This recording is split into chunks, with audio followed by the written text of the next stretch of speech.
done. You guys can clean up. We're not working for any mutant lover. What's wrong? Was my job no good? No. They wanted to crush, knock over the building. Comrades, let us all work together.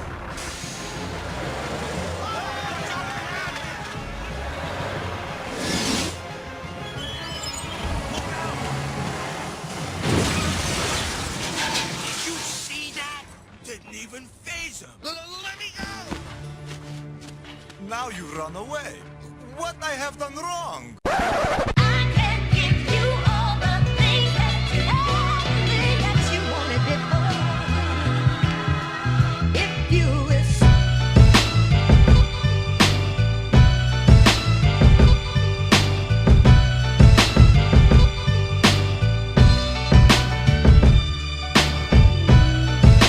Welcome to Orsini's Uncensored Mind, and now your host, AJ Orsini. How the hell is everybody out there? This is AJ Orsini, and I am your host for Orsini's Uncensored Mind, and I am here with episode 33. Double thrace here, the 33rd episode of Orsini's Uncensored Mind, and I want to take this time right out of the gun.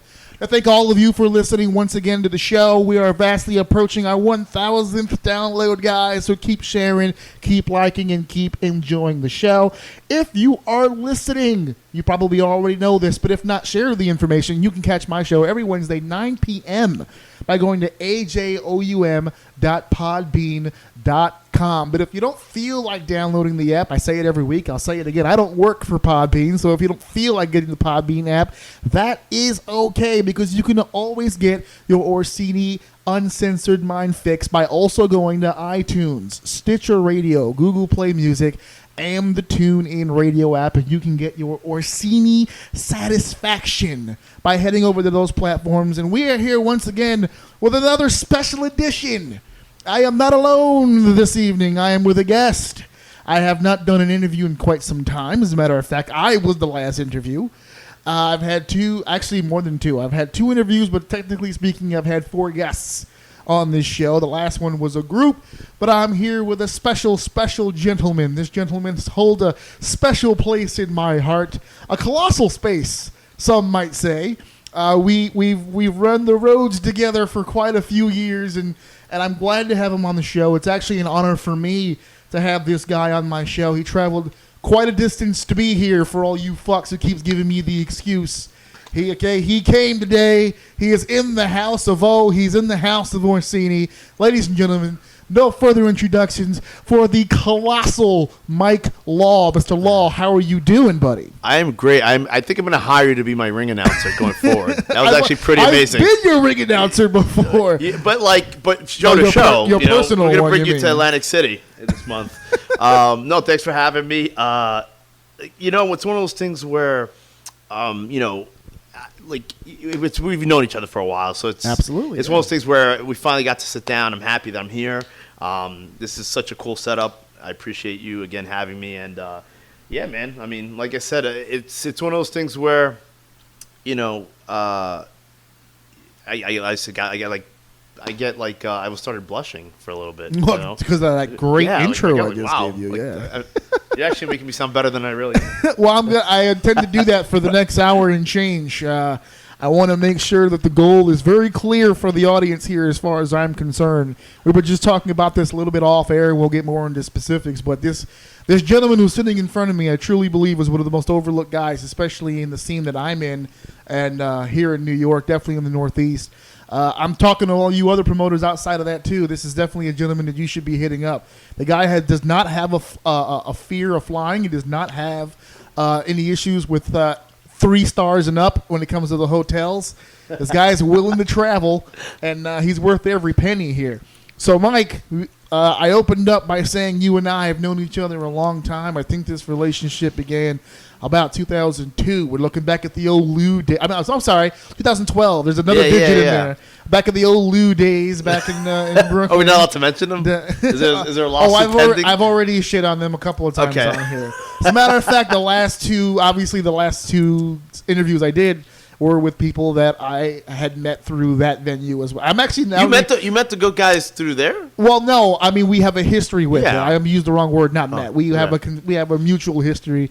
Our careers began there. Obviously, Got it. Negro was before then, but I met him through those channels. Yes, So yes. I mean that was the basis of my beginnings. Your beginnings was not there. You were already a pro before. Yeah. Before that, when I'm was old, your man. What's your official pro date when you began? So I started training like when I started training when I was young. I was 15 years old, which in retrospect, man, I don't know. That Like bum card started early. it did, and everyone could tell you that I was not scared to take anything, any bumps, any any moves, because the way I was brought up in the business, it was like, I mean, I was coming in a time frame that in indie wrestling there was a big, like, either you were on, you were gassed to the gills, or you were like a sloppy heavyweight, or you were big guys. You were just, and so they didn't like guys like me, and rightfully so. Like I was a toothpick. You know what I mean? And I in retrospect, I probably should have held off a little bit longer, but I didn't make the wrestling team in high school. And that kind of made me. I love pro wrestling, so I go. If I can't make the high school, I'm gonna be part of this business. I'm gonna be part of wrestling somehow. And the first guy, and I always bring this up to him. He won't remember because he's done so much. Like, why would he remember like this situation? But the very first guy I ever got in the ring with was in Best Eye Arena, Puerto Rico, in this broken down church. Was Homicide. And so, God damn, this guy's name keeps coming up on my show every fucking. What? Jesus Christ. His career spans so long. New York wrestling, for all intents and purposes, is Homicide. I'm trying to listen. He's official. He's okay with coming on the show. We just haven't been able to work out a schedule. But the same thing happened. Episode 16, I did EC Negro. We sat here in Bloom. I sat here with the Goat and Bloom, and now let's Bloom now with you. So what happened here at the Arena de Puerto Rico? It was more like, okay, so I didn't know him. I didn't know him, and he obviously didn't know who the hell I was. So I remember him saying like work, but I didn't know what that meant. So I was Greenhorn. I was literally, that was the first time I've ever been inside of a ring. The greenest of horns. And I told him, I thanked him a couple months ago when I saw him, and I mentioned it every time I see him, but it's one of those things where I was like, he could have killed me, and he didn't, which hats off to him, because I had no business being in the ring. Later on in that same training session, they hung me upside down and they took my shirt off and they did like a conga line and they all proceeded to chop me and pay those dues, bitch. Yeah. Welts from like all over my body. The thing about that is like, you do that now, and you're looking to go to jail, local it's a civil suit now. Yeah, most likely, or a lawsuit, which is probably worse. No. So, like, that was just one of those lessons to be learned. But to me, I don't regret any of it because it made me tough. It made me, some of the times it was a little overboard with some of the other guys that used to train in places like the Doghouse. Yeah. But for the most part, it made me who I am. My first professional match, my first paid match was in NWA Over the Top with a guy you might know, Sam Shields. Of course, the Machine. I go way too long with that, like many years with that guy. That was the first match. I don't know if you know, former 2KW Tag Team Champion. Was he? Yes, he was. I don't Rocco? remember. I just remember when we brought him in. Pete had mentioned to me that in a previous life, before he became the Machine. Wait, okay. Yeah. And let's go back to this because we'll put a pin on that one. But yeah, well, I'm gonna do it now because I'll forget, my short-term memory shot. But so Pete, we're gonna talk about 2KW, right? He we're jumping the gun on this, but we're jumping the gun here. But I just stunned you with that one. Yeah. So Sam Shields, who him and I kind of like stylistically are a little bit more along the same lines. But I wasn't the guy. Like, I wasn't good enough. Come on. No, but this was before I was even in 2KW. So fair enough. He had to tell me. He was like, "Oh, he used to work for me." I was like, "Well, isn't that cute?" So listen, you just told this amazing story right now about this the grit, the determination. You just really wanted to be in this business. Yeah. And you got on the roll, and I didn't want to cut you off, but I want to talk more about that grit and determination because before, when I met you, you already had it. But I'm sure there had to come a day previous that made you say, okay, I want to be a professional wrestler? So let's genesis this bitch, okay? Let's take me back to little Mikey for a second, okay? What was your first exposure? Your first time really getting to see this pro wrestling stuff? Because you said it yourself. I mean, in high school, you went for the high school team, you didn't make it out, but you really wanted to be in pro wrestling. When did that start? Well, I know even more so at Christ the King High School, Middle Village. I asked a coach from that wrestling team about being on the team. I was like 90. I was probably 87 pounds. I forgot to mention to you before we started this podcast that I'm officially downloaded in like 8 other countries. Okay. So Middle Village is in Queens. just outside Queens, of Queens, guys. New York. It's one of the boroughs. It's in Queens, yes. one of the boroughs. So I have to be. Yeah, this is fair not one enough. of those rinky-dink fucking places you've been to. This is a real podcast. Okay? Oh, yeah. This shit gets This is legit. downloaded in Okay. places. Okay, so we can't just stay indie New York. We have to be a little bit more Fair vague about enough. it. We gotta broaden our Just horizons. outside of Queens, Outside one of the Queens, New York. boroughs, is where this guy used to run. So There go you ahead, go. yeah. So, but the coach laughed at me. The coach He laughed at me when I asked. Wouldn't be the last time somebody laughed at you for wrestling. When I had asked him about like being on the wrestling team, Right. and he reminded me I was like 14 years old. And I go, that's not the response I was looking for. You Word, know? yeah, exactly. So that kind of led my path. But as far as when I first started, man, like everyone talks about Hogan, and I'm a huge Hogan fan, obviously. But obviously. the Pope was a Hogan fan. the Everyone first loved Hogan. live Right. the first live show I ever watched that made me want to be a pro wrestler was Randy Savage versus Ricky Steamboat at MSG inside of a steel cage, and that was the night that my uncle almost got all our asses kicked. I was like 6 years old, I think, but I remembered it. It was a drunken fan type situation. No, well, yeah. My uncle was, He was the drunken fan. he was the drunk fan. But he had one of those air horns, you know. Oh, and those things are a shit. pain in the ass. Oh yeah. And so this dude's like, it's just that for some reason that thing was not in that the air or whatever it is that's in there just would not stop, and he just kept doing it. And I remember these Italian guys being right in front of us. My dad's there, and another brother of his, and me and my brother, my older brother, are there. And they're telling him to cut it out. They turn around, they Knock grab that it, shit they off. do it, and it went off there, man. And So you're sitting here trying to watch. I'm trying to watch the steel cage Yeah. match here. I'm like, And guys- your uncle's having the real Yeah. brawl over here. the main event was far more entertaining than the brawl. Anyway, I would assume. I don't think your uncle was working very well at that intoxication level. No. But- So that's kind of your first experience Yeah. that live event. I mean, what led to wanting to even go to this event? Did you ever capture him on TV? Or No, the wrestling it's so buddies. weird. Like, what was it that really what was your first time going? Oh shit, what's this? I don't recall like the reasoning. I think my dad just, my dad's a big basketball fan. He was he liked wrestling, but my uncle was the diehard wrestling fan. But my mom's side, my grandfather, who passed away the year I was born, was a huge wrestling fan. So everyone thought it was like a rite of passage, even because of the fact that I was born like February 2nd. I'm going to say the year because I don't want to date myself here, but whatever. But that same year, Don't be such a woman about it. Just go ahead. that same year he passed away, and it was one of those things where I think my dad saw that I watched it on TV maybe, and saw that I was interested, and my older brother kind of liked it semi, and so he took us to it's just a bonding thing with the kids. Up until he almost got you shivved.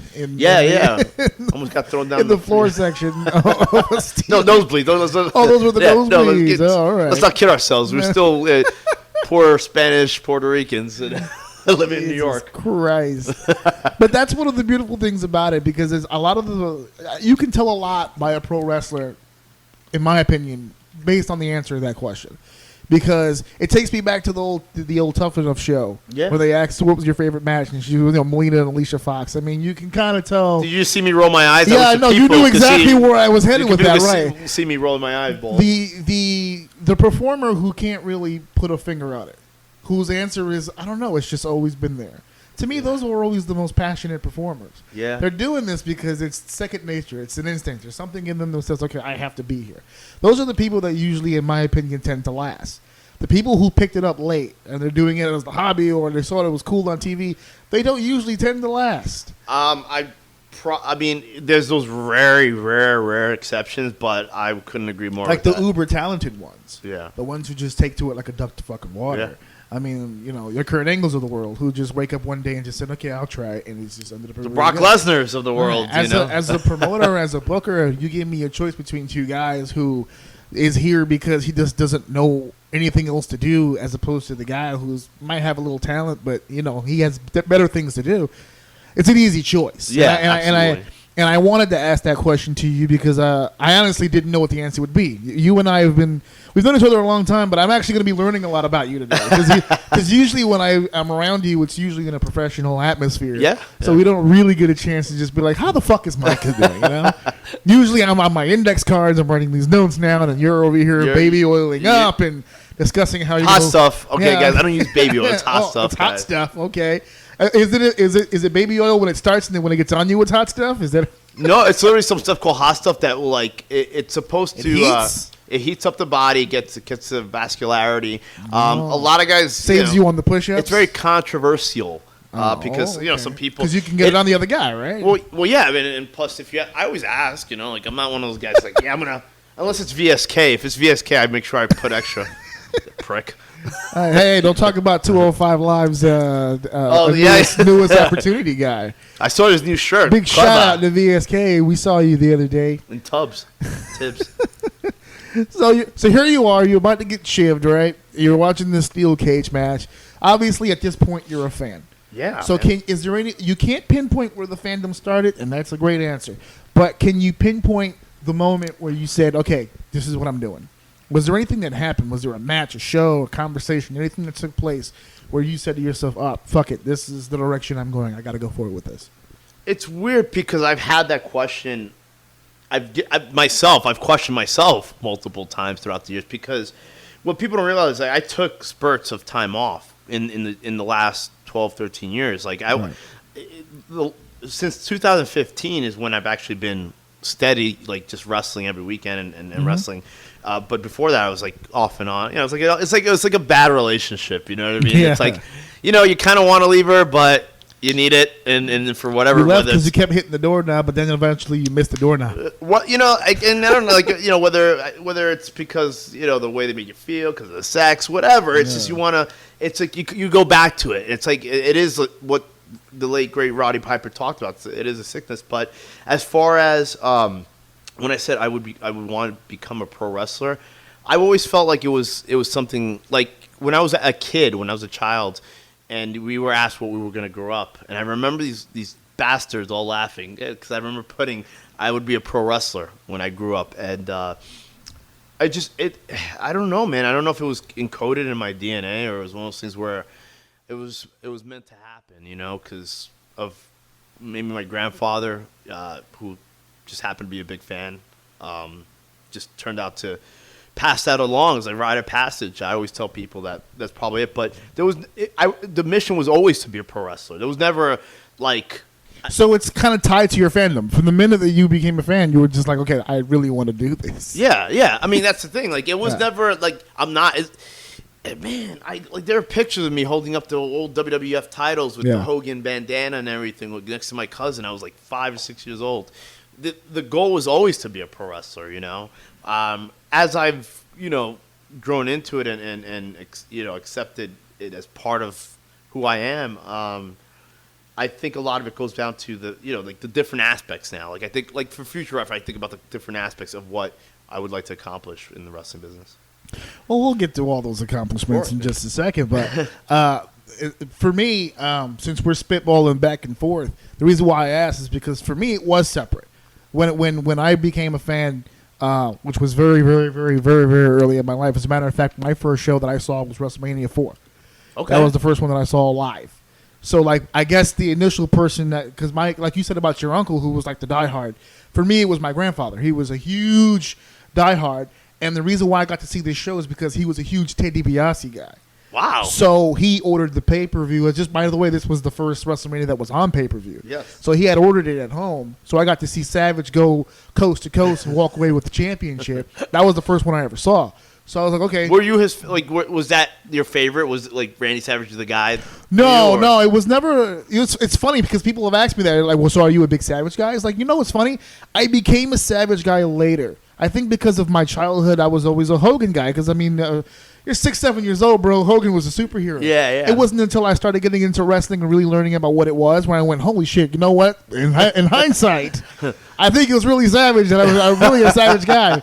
But, like, when I walked away from that WrestleMania 4, I didn't really have a favorite wrestler. I just, all of a sudden, boom, get clicked. I loved wrestling. Wow. So after that, I was, like, a big fan. And for years, it was just fandom. And the moment where it clicked for me, well, WrestleMania 4 was, what, 80-something? 99. Wow. I went to a Raw in Hartford. I was living in Connecticut at the time. And the opening segment was the Rock and Sock Connection against Kane and X-Pac for the WWF Tag Team Championship. But take in the setting. It's a packed house, big building, pyro, the opening, all that shit. And when the pyro stops, if you smell, and the place lost its fucking mind. And being in the middle of this whole situation where everyone's screaming and the guy comes out, he does the whole smell and the fist. And to me, it was the first time, I guess because I was old enough at that time to really think about it, seeing one guy just fucking stand there. He wasn't doing anything. The match hasn't started. He just stood there.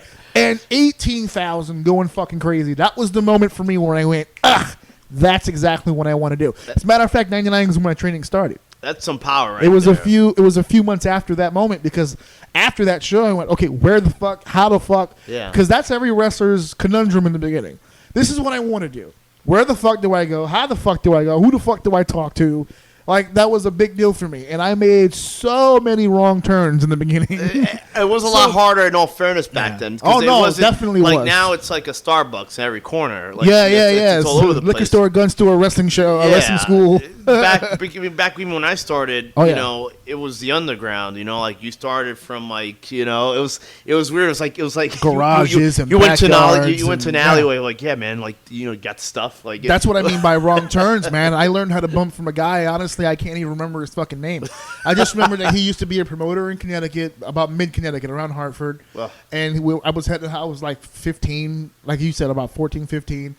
I was going to shows as a fan, and then I was doing chairs and just whatever I could to help out at the show, and in return, like not even money, like in return, you know, here's how you bump, here's how you run some ropes, you know, those little things here and there, whatever I could pick up, and just start your career from there. That's literally where I always say that my pro career started at 2011. Yep. But my training started a long time ago. When 2011 finally came around and I got my shot, I made the most of it. Trust me, 10 years of waiting, I was fucking ready. Yeah. I came out of the gun, bro. Like, you met me in the Ludus. Like, I was fucking ready. Yes, I had everything fucking mapped out. I knew exactly what I was doing. I basically took over that fucking place, which is why I didn't last very fucking long. Well, yeah. Because as soon as the missus got wind of that shit, that was a wrap for me. It's over. Right. But, like, as soon as, like, I spend a lot of my time training, learning, picking them as much as I can. So for you gave an example there. Okay, you shoot out of the gun with Homicide. I mean, you're basically starting at WrestleMania for us here in New York City. Like, you're wrestling the man. Where did you go from there now? What was the next step for you? Because you said you were in spurts. So did you stay on it for a few years after Homicide? Or? I did. So what happened was, so that was my first training session, Right. him, and then getting upside down. You know, and then it was after that, I was just getting the shit kicked out of my. Like, I was just getting beat up. It was like, Story of all my right, life, that guy right there, he's a crash test dummy. He's only 100 and some pounds. Like, you can do whatever you want to him. And you know, me being one of those guys that, like, when I talk about the colossal, the persona, it really is the idea of this guy who doesn't back down from anybody. You know, but that's where I learned when I was younger. You know, like, I never backed down for anybody because. But to be honest, that's a shoot.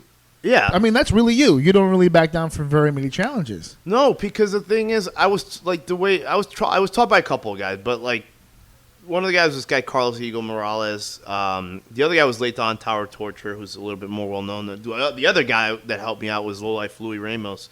Shout out to him. That guy is the man. I love that guy. He's gayest awesome, Facebooker of all time, but he is absolutely a gem in real life. Yes. All those guys. I mean, there's so many guys that could. For the record, Mace, for the record, for you fans listening right now, the truth is, no one wrestler is trained by just one guy. It's very hard. Everybody Very rare, learns man. from everybody. I'm learning now. Whenever you ask a wrestler who trained you, the name that he gives you is probably the most famous of the group of people who actually trained him. It might have been the guy who showed him the ropes. It might have been the one guy who showed him one variation of a wrist lock, but that's the guy that he goes with. Yes. So just to be clear for everyone listening out there, I don't want to pull you too far behind the curtain, but there's a little bit of a wiggle room when it comes to the question of who. That's why I don't ask it in interviews, because to me it's a bullshit question. It's hard to answer. So many guys, like, Quiet Storm helped train a couple of guys that ended up coming out. Like, initially, he wasn't the guy, like, Whipwreck ended up taking over for guys like Joel, Red, and Brian Excel. Joel's the one that I go with whenever somebody says train, because I did train with Joel. I trained for several months. I was trained before Joel.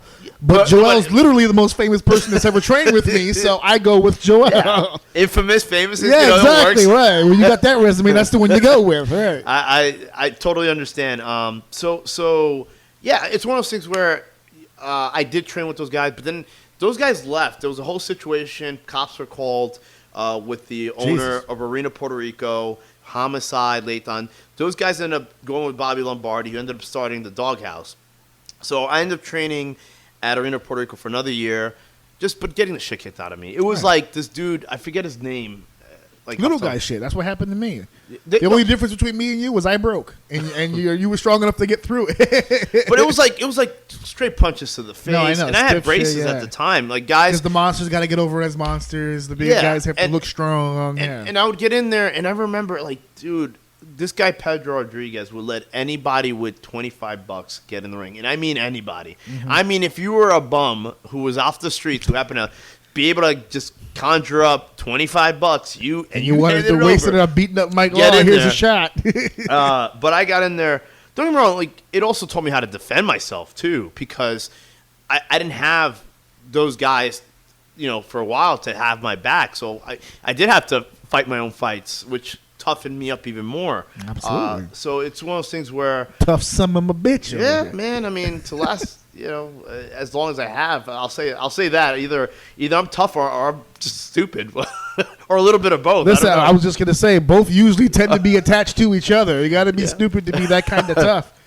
Like I said, the only difference, I mean, you're a very talented person. As a matter of fact, I'll go on the record and say far more talented in the ring than I probably ever was, but at least you were strong enough to survive it. Because when I came through the rings, that's exactly what happened to me. Yeah, it was all bump and feed. It was just make this guy look good here. And I get that, a smart promoter would give me the bones every now and then. Here's a big win for you here and there. Yeah. And then the next 60 days, it's just, you're back at it again. Here's a battle royal win for you, kid. Now make this guy look good. It was just training. They would just, It was just me, like, these guys all coming in practicing moves, just training. It was just training. It wasn't really like I didn't get on a show. Well, they used to have what they call outlaw shows, which were illegal shows in New York without a license. Which I'm pretty sure some people. I don't know if anyone has ballsy to do it nowadays because the commission does crack down on it. It's getting a little harder to do. But back then it was like it was the Wild Wild West. People were running shows in the middle of nowhere. I mean, block parties, you name it. Oh yeah, rings in the street and shit. Yeah, I remember. I mean, that was cool. Like that's when I actually first met Homicide. But like he had broke a crutch over someone's back, and then like I think it was Shaolin. I want to say Shaolin. My memory's not that. See, with Homicide, when you say broken crutch, you have to be way more specific because it's which crutch was it? Wait, what time period was this? This is a '98, guys. This is way this is way. I don't think Homicide will ever die. I think he's immortal. You think? Yeah, man. He's gonna be teaching my son how to fucking wrestle. He's training a whole set of guys now. I've said it on the podcast. I haven't had you here before to discuss this, but the funny story about Homicide is I wouldn't have my career without him. Because true story, and I've told this on a previous interview, so I'll keep it short because for those who've already downloaded their episode. But to tell you, in the early stages of that Luda stuff, when we were doing shows, there was a segment that I was supposed to be a part of. Yeah. That I got nixed about halfway through the show. For time reasons, so I'm not even. I know you're rolling your eyes right now, but trust me, a lot of that shit happened. But for time reasons, for this time I understood. But what happens is it was supposed to be something with Shane Douglas and Chavo Guerrero. Okay, all right, they were going to be setting up something for later or whatever, and I had already done a promo with them at a previous show. Gotcha. So what happened was I was acting as sort of a general manager type situation, at least at the moment. Okay. And they wanted me to go out there and make this big announcement and shoot this promo about the feud going on between them or whatever. And then for whatever time reasons, they had nixed the promo altogether. So what happened is that toward the end of the show, Chavo had a match with somebody else, and then Shane was supposed to do the run-in. So, Lord and behold, there's a lot of shit going on. Chavo accidentally gets juice, right? He's got color. I remember that. I wasn't there for that. Yeah, so he accidentally, not a whole lot, but it was a bit of a situation. He was a little bit on the woozy side, yada, yada, yada, yada.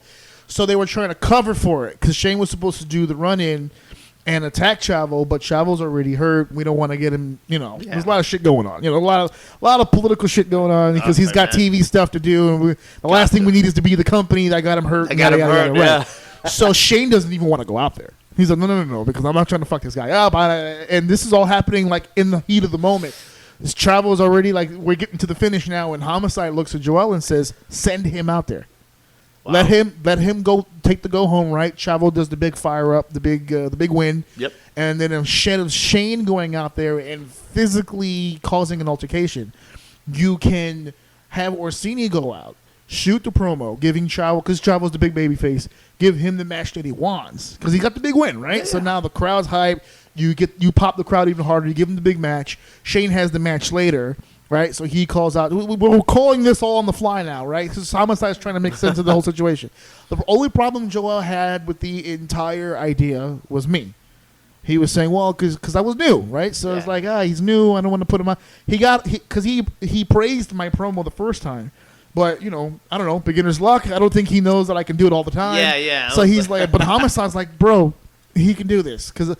Up until that point, I had done promos with Homicide as interviews. I've done promos in the ring with Homicide. Yeah. So I guess I had kind of proven it to him, so he was vouching for me. He's like, no, dude, he's the best talker you have. Just fucking send him out there and fucking do it, and he'll set it up fine. You don't even have to give him guidelines. Just tell him what you want him to do, and just he really had all the faith in the world.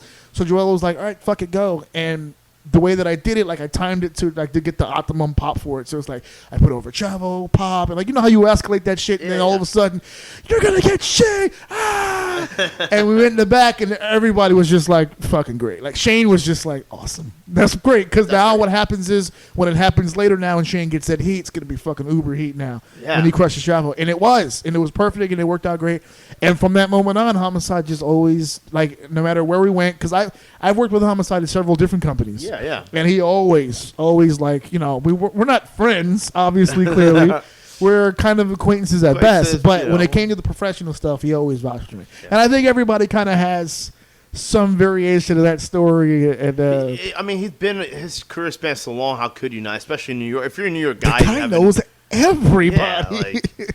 Shane Douglas. By the way, Shane Douglas is another great dude. I will probably break my 2-hour limit when I finally get Homicide on this one because I don't see myself editing a whole lot off of that fucking episode. But let's go back to Brooklyn for just a second. You and I. This is where we first got together, where we first met, and you were brought in.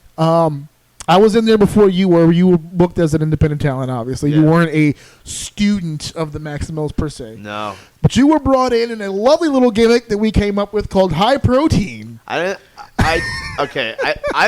name I had was better. Which was what? I forgot what it was. Something. It was more clever than. I didn't like it, and High Protein was not very clever. No, it was just like I didn't even get it. Like it was like so. The team for those because again this is a little too inside. So the team was some old friends of yours who I'm assuming you're still friends with even to this day. I love Joey Ace. Shout out to the Joey. Protector of professional wrestling, Jack Gallo, and of course the 5-star stud, the salty dog himself, Joey Ace. All of which you can find on social media. Still doing their thing. Jack Gallo was a champion over at Fight the World Wrestling right now. Joey Ace is still doing his thing over at Warriors. That was the trio. It was a trio. Yeah. And, so they got the idea. So I used to come out with Jay Static, Joe Delicious from VPW, right. 2 other guys from the area, with a big protein jug. I remember. So I would come out the protein jug. You love coming out with these props. Yeah. So. Because, you know what? Like, because here's the thing. Like, at the end of the day, like, I'm not going to kid myself. I'm... all intents and purposes, am I the biggest guy? No, like let's not be, let's call it as it is. So you always have to have something that as soon as you come through that curtain gets the attention of the people. Right. So to me, it's like, okay, well, I'm this small guy carrying a big protein jug, and so I'd have stuff in there. It could be anything like brass knucks in there. I would use it to my advantage. Now I just come out with a big barbell. But the thing is, at the end of the day, like it's the difference between you and the next guy, and that's what I think has helped elevate me too. Is the fact that, don't get me wrong, like you and I talked about it before offline, like how some promoters don't get me. They don't get like, well, what's the hype behind this guy? Like, why is this guy getting such a rub? Like, why do the fans like watching this guy? And I think part of it's because one, they don't really get it. They don't. To them, they're like Colossal Mike Law. That's like a comedy thing. Like, and everybody wants to be a serious wrestler. But the hook is Colossal Mike Law. The hook is the barbell. The sell is the in-ring work. The reaction I get. The way I move. It's. I think people are stuck on the idea that Look, I mean, it's not. Is it the end-all be-all original gimmicks? No, I mean, it's fucking Crash Holly. You know what I mean? Like, let's be even more honest. But I took it and I made it my own. Rather than I came out with a big barbell, which I still do. But the thing is, right. But just for a second to the high protein thing, like the barbell, we're gonna get to the high protein thing was because you had the jug. The protein jug. Right? I hated the name. And so did you at least enjoy the team? I loved the team. I loved those guys. I loved. There was a match, a 6-man against your boys, the GOAT. And I thought it was fun. I will say I think, and I can say it now, I think I got a lot of heat with a couple of the students from Ludus because we did that Atlantic City show. Right. That just was catastrophic. I think the shit. Angry Birds you guys had. That was bad. That was bad. Because a lot that of whole show from top to bottom. It was a good show. I wish I could spend my one whole hour just talking about Atlantic City because so let's not get too into the Atlantic City because I want to talk about you. I don't want to get on. At the time, I was one of the bookers for FW Wrestling. That some people may or may not know. It's a company that took off in Manhattan, in New York, Manhattan, New York. And we did shows within Queens. We did used to bring in tons of names: Rob Van Dam, Tommy Dreamer, Carlito, FW, Matt Hardy. FW used to do that. So I think Ludus, and I mean, I could be wrong, but I doubt it. I'm pretty accurate with these things, but I think they wanted to see about doing some sort of show together with FW. I'll also be straightforward. Did I pitch it to Jordan from FW? Yeah. Did he laugh and say absolutely not? Yeah, but I was gonna tell Joel that I'm despite anything, and in the past Joel's done shit to me in the past, which is in the past. I hold nothing. Done shit to literally everybody. Yeah, exactly. So I hold nothing against him. There's no ill will, and we made up years later, whatever. But I couldn't say, hey, yeah, he told you to fuck off because that's not me, man. At the end of the day, I wouldn't. So they ended up putting me on the poster of that AC show, and I remember, I want to say it was Chris Cage. I don't know if it was, but one of the guys was hot about it, and I don't know, maybe I could be wrong, or it was somebody. I remember them being hot that certain somebody shouldn't have been on that poster, and I said, well, it had to be me because I'd only wrestled one match on this company, and I was already on a poster for AC of all things. So I understood it. It wasn't my call. I didn't I didn't make the flyer. Yeah, I didn't make the flyer, and I'm not going to tell them to take me off the flyer. even more so. Yeah. But at the same time, I could see why Ludus did it. Get in with the guy who's booking. You're doing the FWE. Even if you weren't really booking, you're on a high-profile card. You're a high-profile show, and you want to accentuate that. Yeah, so I was like, and it's called being a businessman. There was a couple times, and other companies approached us. Jordan, here's the thing, and as much as I love Jordan from FWE, he's the owner of FWE, as a friend, he was not the easiest guy. He was not an easy guy to work with. I'll say I was not an easy guy to work with. But the thing is, those guys would have lost their shit working for him or working with him. Or it would have been more. They lost their shit working with each other. Can you imagine if they would have went in front of Jordan? Dude, it would have been bad, man. I'm telling you, it would have been bad. I can't even. I was there when they were negotiating a lot of. That was their whole game plan. Was just rubs. That was the whole game plan. We're just gonna work with so many different people that it's They ridiculous. brought in Russo, didn't they? What time Vince Russo? They talked. When I was there, it didn't happen. I think they did bring him in, but I wasn't a part of the company at that time. Believe it or not, I went from Joel to Red. I went from from FSW to House of Glory. So as soon as I only did when I was with Joel, all I did was FSW. I was exclusive, especially to just them. When I put Facebook out, the status, okay, I'm no longer with them. It was an hour, and then Earl Cooter of FTW hit me up. Brian had hit me up. The offers was just coming.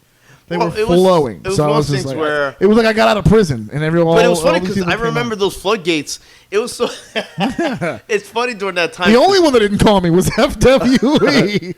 No, we already had our hands full, man. Yeah, you had an AJ already. It was gonna be. It was just. There was some wild times there, and I'm that's the time where I stopped wrestling. Well, that's where I was going to next after the Luda stuff because again, FWE, Family Wrestling Entertainment, as you said in New York. I mean, you have were you a day one guy? You was there the whole time, right? Yeah, I was the first match of that show, I think. No, Alex Reynolds versus Jay Santana, so random, was the opening match of that show. I don't want you to go too far. You can answer this question as freely as you'd like to answer it. But I tend to go off a lot. Because what happens is with FWE, to be honest with you, as an outsider, as a third party here, because for the record, I actually never met Jordan. And I've never did anything for the company. And I never did anything like that. But, I mean, there was always rumors and there were always backroom chatter about the financials. Because FWE had all these, it was like the PWG of fucking New York. I mean, just that's what they wanted to be. Every match was just high price guy in buildings that there's no way you're going to recoup that money. I mean, the assumptions were always just it's got to be loss after loss after loss after loss. Hopefully, with the plan of huge financial gain down the line, but you have to survive these hits. So we were just I mean. I'm not going to flat out ask you if that's what it was, but I mean, that's just the rumor mill. I mean, how close are we to the idea? Because it eventually did close their doors. Yeah. There was several reasons to that. So there was more to it than this. Yeah, I will say that there was a lot of money behind it. Right. But the thing is, how can I put this in a way that's not going to, implicate anybody? We're uncensored. If you always have that pot of gold at the end of the rainbow, whatever, and it's just an endless supply of it, then it really doesn't matter how much money you spend on this show because it was like Bischoff it's still and Turner. Gonna be there. You're just writing checks. Exactly, it was like Turner all over again, but with only at a way smaller capacity. But you're preaching to the choir because calls at 4 a.m, meetings at 7 a.m, hours and hours of. Going back and forth and saying this does not make sense from a business standpoint. I want to help grow this company. I mean, Sounded like he was trying to get something going for 605 on the Superstation. What's that? I got a TV deal for FW that they never signed. It was with the Fight Network. Sign? They didn't sign it, but Tommy Dreamer did, and they got House of Hardcore. So, but Tommy's a smart guy. What was it about the deal that he didn't like? I mean, it's TV, right? No, he didn't want to get his dad. I think told him he asked. He said that the network should pay for the rights. Which, okay, here's the thing. From his dad's standpoint, I understand because his dad was he was an executive producer for a show on Playboy TV. Okay. And so he's got some experience in the business. Yes. But what his dad, but the wrestling. Gee, I wonder where that money was coming from now then. You put two together. so he thought they should pay for the rights for the footage, which right, yeah. On a normal business platform, right? Yeah, I was just going to say, exactly what he means. Wasn't that the Bischoff argument where it was just we're getting to pay the rights and right? But the problem with that is we didn't have a proven track record. Right. We didn't I mean, it was one of those things where what ratings were we basing our price tag on? He was overplaying his hand. Exactly, and so that was my debate about it. Now Jordan, went back and forth. He settled on not doing it. Bite the hand, right? Yeah. Okay. So I understood. I don't. I will say this: as long as I know Jordan, I didn't know the financials. I didn't know where was I. You're a booker. You're creative. You didn't really deal with. All I did was I booked a lot of the local talent. I came up with ideas for certain, like I help run the shows, when the shows happen, all that stuff. So all the go for work, right? all the go for work, all the fun stuff that nobody likes to do or talk about. 70% of the reason why I'm not running around for shows anymore. Don't blame me. That's why when they went belly up in 2015, I said, you know what? I want to be a wrestler again. I want to be a performer. Until Fiesta came calling, and then contrary to popular belief, I am not anything. I only wrestle for Fiesta Pro Wrestling, which is a company based out of New Jersey. Right. But yeah, I took time off in 2011. Well, 2009, I had my last match. I thought was gonna be my retirement. I was legitimately, I guess, retired from wrestling. Haven't we all? Yeah. So I've had two retirement ladder matches in my career. That's I'll never go that route again. I get laughed at all the time by my personal friends. I've had 2 retirement ladder matches. No. Two of the same stipulation. It happened twice. I feel certain guys do that. And I've lost them both. So there you go. That's wrestling for you, folks. So you did the whole FWE thing. I stepped behind. I wore a suit. Right. It became a suit. Talk to me about the breaks. So we can sit here and talk about your wrestling career all day, but on this show I do ups and I do downs. So apparently now you took a few breaks. You said it before. Yeah. In the span of your 13-year career, it hasn't been as consistent as you would have liked it would have been. I'm not going to buy the idea that the bookings dried up. So it must have been something personal. Was there something going on in Mike's? Your mic's up there, buddy. Yeah. So what happened? So in 2000, you know what it was, man? I was sick and tired of just being Were poor. you burnt out? I was burnt out. I was traveling to Pittsburgh a lot, wrestling for Jim Miller, and Ohio, West Virginia, a place like that. Back when the New York scene was exploding in 2002 to 2004, and all those guys were the Hit Squad, Amazing Red, XL, Derange, all those guys, Azrael, Reefer, Homicide, you name it. All those guys were blowing up in New York, right? But I took a different path. I was like, I didn't want to rely on anybody. I wanted to make my own path. You know what I mean? I didn't want to rely on anybody to because all these dudes were name dropping Homicide. Yeah, Homicide was my trainer, and a lot of them were the shits. You don't see them anymore. They were and there's a reason why. Because they did one show, the promoter would be like, "What the fuck was this? This is atrocious." And they would never be brought back. And so, unfortunately, because these guys were using the Doghouse legacy, whatever, to get themselves over the promoters, to me, I didn't want to be that guy. You know what I mean? I didn't feel like I was a Doghouse guy because I wasn't there in the beginning. I certainly wasn't there at the end of it. You were in the genesis, even before, it became Doghouse. It's you were in Nashville before they moved to the Universal Studios. Dude. I will say this, though. Doghouse did exist. Well, no, yeah, no fairness if you could talk about really in Puerto Rico, but in Brooklyn. But the Doghouse, after that whole fucking fight that broke out or whatever, the cops were called and they split. I've gotten heat for this, but I'll say it again. Doghouse was great for the training aspect, but who did they churn out? I mean, seriously, Key, Homicide, and... Those guys... I got news for everyone. Those guys were going to be good anyway. Yeah, exactly. They could have been fucking trained at a barn. Students who became trainers like that. Those guys could have been trained at a barn. Right. You know how many guys walk up to me all the time during the course of my career? Man, I'm a Doghouse guy. I'm like, awesome. No, but that's the thing. That's what killed it. Because you had guys that weren't good telling everyone, I'm a Doghouse guy. And this guy's my trainer. And I train with Low Key. And I go, no, man, No, exactly. I was there multiple times, and you never fucking trained with Low Key. Right, yeah. And it wasn't a training; it was you getting killed by him, if anything. Yeah, and you're getting your head knocked off. We got into that a little bit when Negro was here because Negro was as Doghouse as it gets. But Negro is, and he is actually a Doghouse guy. And that's where the heat started. That interview, because I was, because the Doghouse guys, I'm sure. Oh, Negro's in an interview. I'm sure they chimed in and were like, "Who the fuck is this guy telling me?" I'm like, I'll tell you who the fuck this guy is. This guy is a guy who's travel over the fucking country doing this fucking thing, and I'm telling you, it's crazy shit. But I get your point when it comes to that. So you taking these breaks? It's like you just you were trying to get it out. I was before, burnt out, and I was trying to do my own poor. thing, and I was sick and tired of being broke because it was sucked, man. I didn't. You spend more money than you make in the beginning of your wrestling career. It was at all rough, times, man. It was just one of those things where I I was never one of those guys who said I was gonna marry, have kids, have a house, sit down. You know, I wasn't gonna settle down.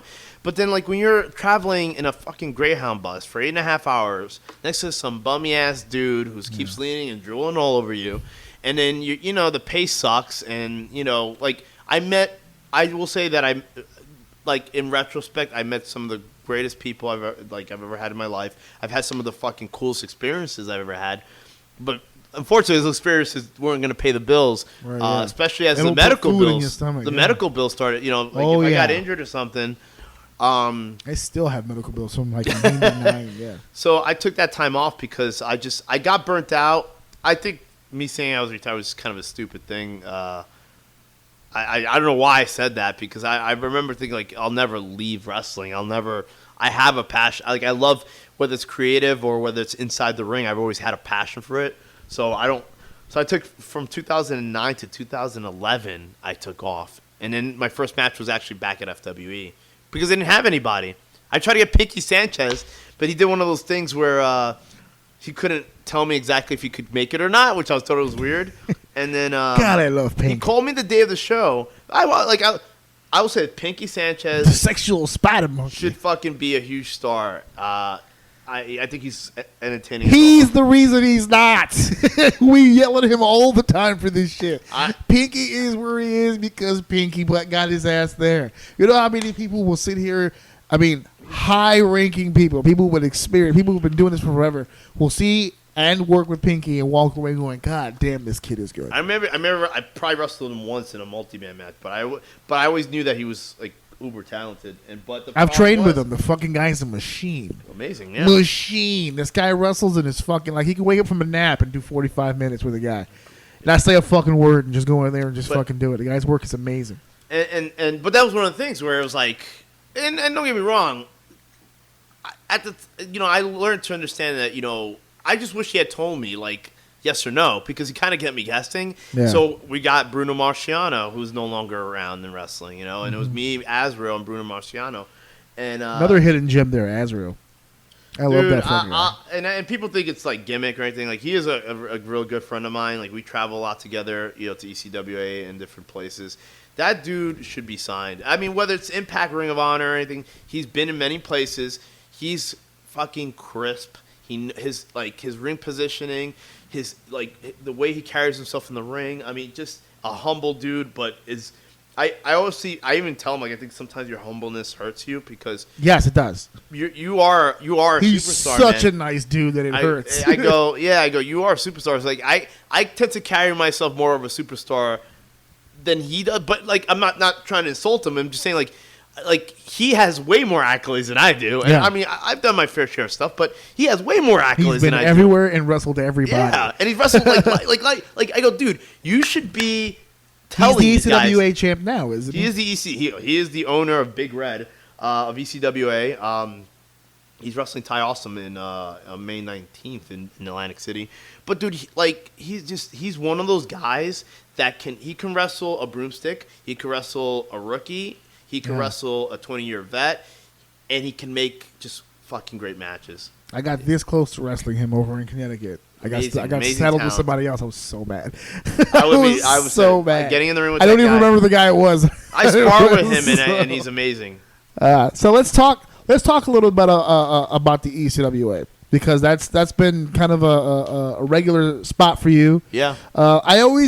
Because I've also have experience in the business, the word home fed is difficult to sometimes narrow down for people. Yeah. Also, the heat factor was like, oh, this is my home fed, but then the other company that thought they were your home fed, yada. But you do have a lot of time spent here in ECWA. Something extraordinary has happened to you recently. You got the opportunity of a lifetime, not just business professional-wise, but for yourself personally. So you were one of the competitors of this year's ECWA Super 8 tournament, a tournament that I personally have been following my entire life and is one of the biggest tournaments in the Northeast, has been for almost 2 decades now for the most part, pretty much since the 90s. Low Key, Christopher Daniels, AJ Styles, I mean, the list goes on and on for the people who've competed in this tournament. It's mind-boggling. And now one of those competitors is sitting on my couch. So, once again, in honor to be speaking with you, but talk to me a little bit, not just about the night, but like I mean, when did you get this call, man? Or, hey, guy, you're going to be in this tournament. So it actually happened last year, and it was one of those weird situations where Joey Janela couldn't make it, or something happened. Either he got double booked. So they asked me at the last second. Now, it was always been a dream. When I say that, I wrote that down in my journal when I was a kid. Like when I was like 16 years old, I had a journal. I still do. But like I wrote that down. That was one of my goals in wrestling, was to be in the Super 8. It was, right. And so I was like, yeah, but I was like, because I wasn't built right. Like at that point, there was like, I wasn't like known. Like they weren't. I wasn't one of their guys. I was just some indie guy they just brought in to like get, I guess, jobbed out, right? So I said yes because, like, how am I going to say no? Right.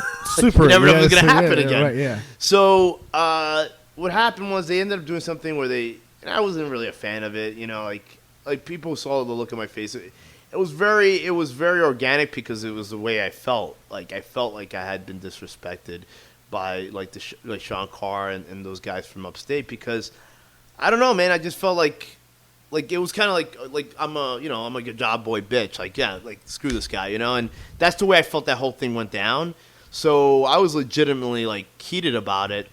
And a couple months later, like, you get your retribution, you wrestle Carr, and then we did it. I won my opportunity. It was a year in the making. Like I was the first ever. So you wrestled Carr to get in? Yes, I wrestled Carr, the guy who took me out. Yeah, he's actually pretty talented too, Sean Carr. Sean Carr is incredibly another guy that is, I like wrestling guys like him because it's just you just go out there and just it's just like just whatever. Yeah. I don't have time to like memorize all that shit. Let's just go out there and just like see who goes down first. Those are the man. best matches, man. Man. Like that shit. Like that whole.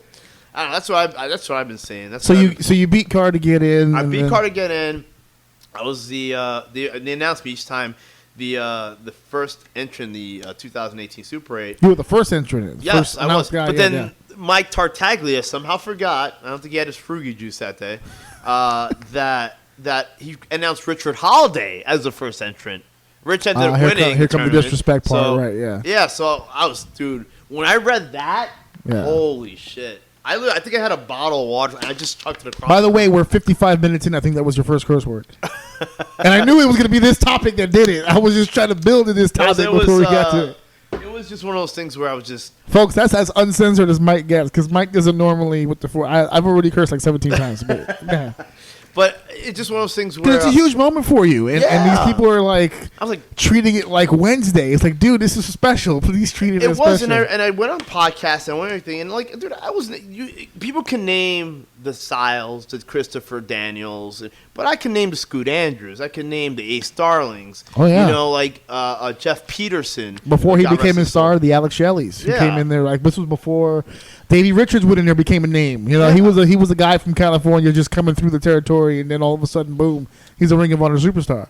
I will say this. I think this whole class in general, in my opinion, I think people downplayed this class of 2018. Right. I think a lot of people are like, because people kept on bringing back like the idea of the previous winners. But the Super 8, if you look at it, was always about introducing the wrestling world to that new star, you know. And I truly believe that Richard Holiday is going to be that guy. I mean, I'm not here to just put myself over. I will say that I believe Richard Holiday is one of those guys who will get signed eventually, if he plays his card right. I mean, that's as long as he plays the game, he'll be all right. Yeah. That's anybody. Well, I think what hurts that is because Super 8 got so big, everyone's got a fucking tournament now. Well, Shamrock Cup. I mean, everyone's got. Tartaglia said that too. Yeah, everyone's got a fucking tournament now, and they've been trying. And the biggest ones are like they've been trying the bolas and stuff. It's like that. the original hamburger, It's like how many. Yeah, seriously. I mean, when you're the first to do it, and then everyone starts coming in, I mean, it makes it a lot harder. And now you feel I give ECWA credit for following the formula all the way through. Yeah. Because God forbid, like with all these other tournaments coming in, they could have very easily just bit the bullet and all right, let's bring Callahan in and let's bring this guy in. And instead, they kept the form the way that it was. And for anybody to be downplaying the Super 8 tournament as far as competitors within the tournament, I mean, it doesn't really make any sense. Christian Leitner was a Dream Team member. You can argue it, but happened. He was It number happened, yeah. 4. He was on the roster. He kept the towels warm and the Gatorade cool. I mean, that was his job. But at the same time, the guy was on the roster. In order to keep the Super 8 as majestic as it's always been, I mean, I personally believe that the people involved should continue to treat it in that fashion. I agree. And maybe it was an overlook on their end, or an oversight, I should say, as far as who was the first entrant or whatever. Yeah, maybe a snub. Listen, I'm not fucking arguing for anybody's side. I'm here with you, so as far as I'm concerned, you're the fucking winner in this. But I just think that it's a huge thing. I haven't really had a chance now that I think about it, but congratulations for being involved in the tournament. Thank you. There's a mission accomplished, really. There have been multiple entrants before, so hopefully 2019, fingers crossed, we'll see another opportunity. ECWA still doing their thing, chugging along. Yeah.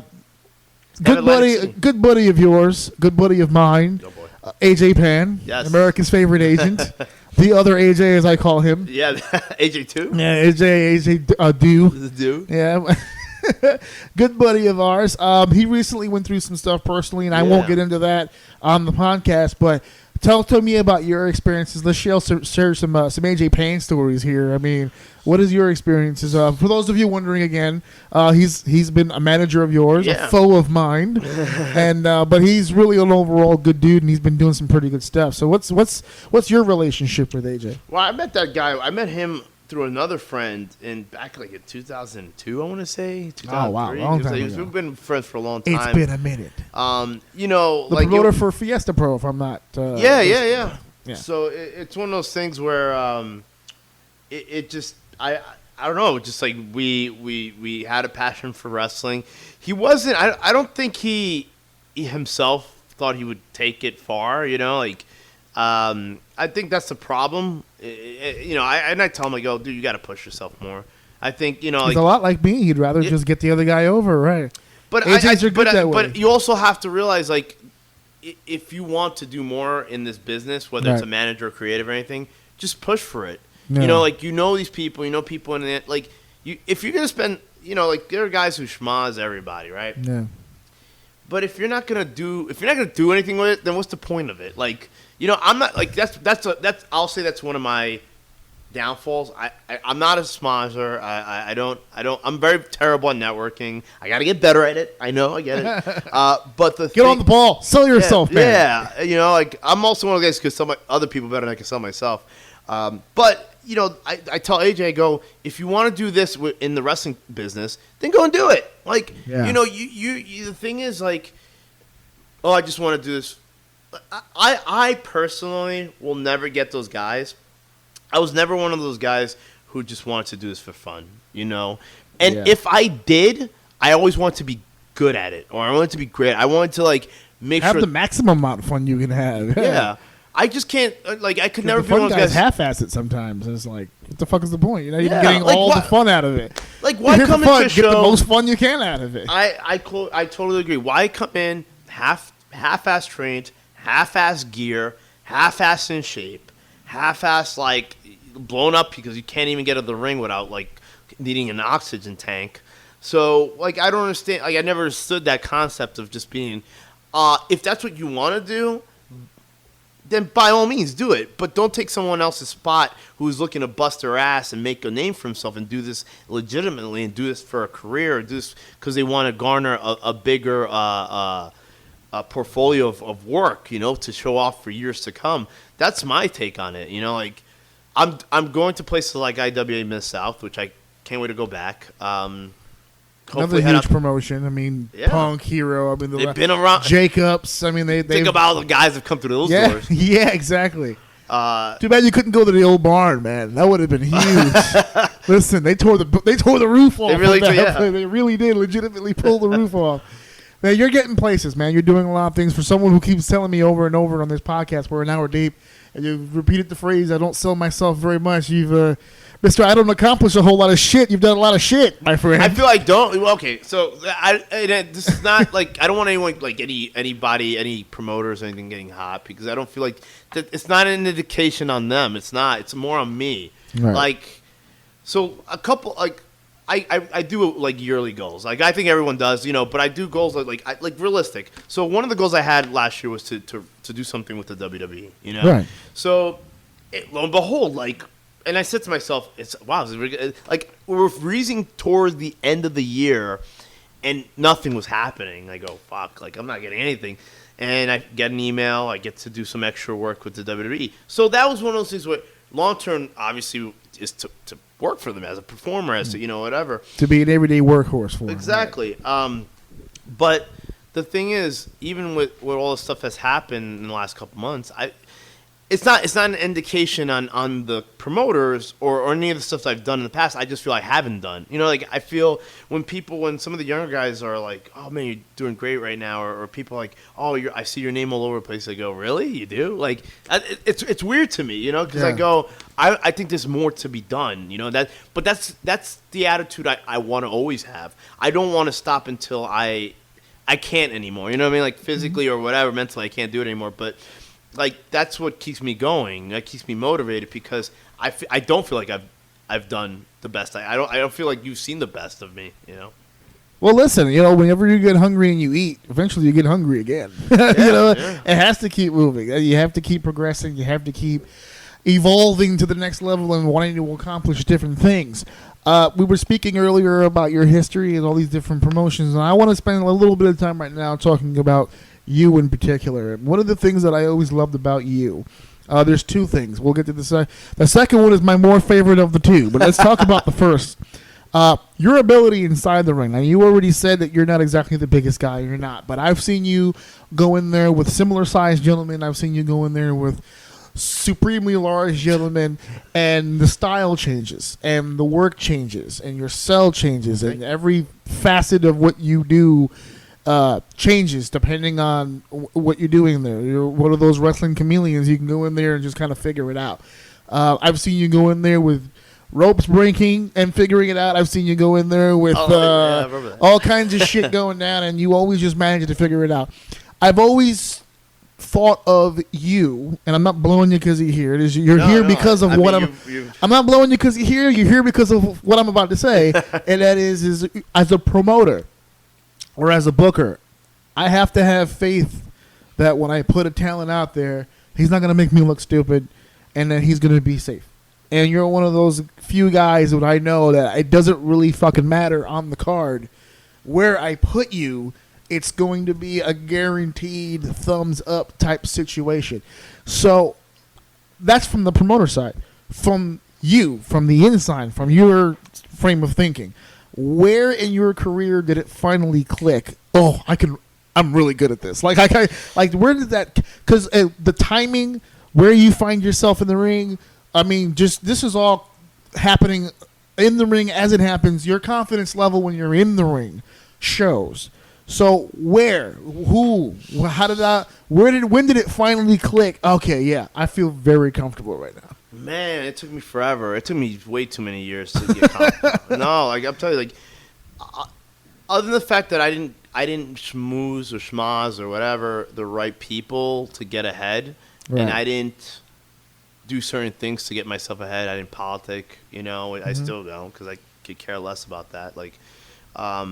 I think my lack of confidence for years was so detrimental. I mean, there's a reason why people are starting to hear about me now is because for years I wasn't confident in myself. I thought I was the shits, and I thought I sucked. I actually think we as friends and promoters were more confident in you than you were in yourself. I totally agree, but I also have to thank you, and I'll give you utmost props and respect because you were one of the guys that really helped me see the value of myself because I didn't. You know what I mean? It's funny because I didn't. And then we used to talk about your matches right after it happened. We'd be in the back and you'd be like, "What did you see?" What was bro? I'm not seeing too many flaws here because I get that shit all the time. Yeah. Even now, I haven't worked a show in over a year. But you see a lot of wrestlers you can see. I get messages from people.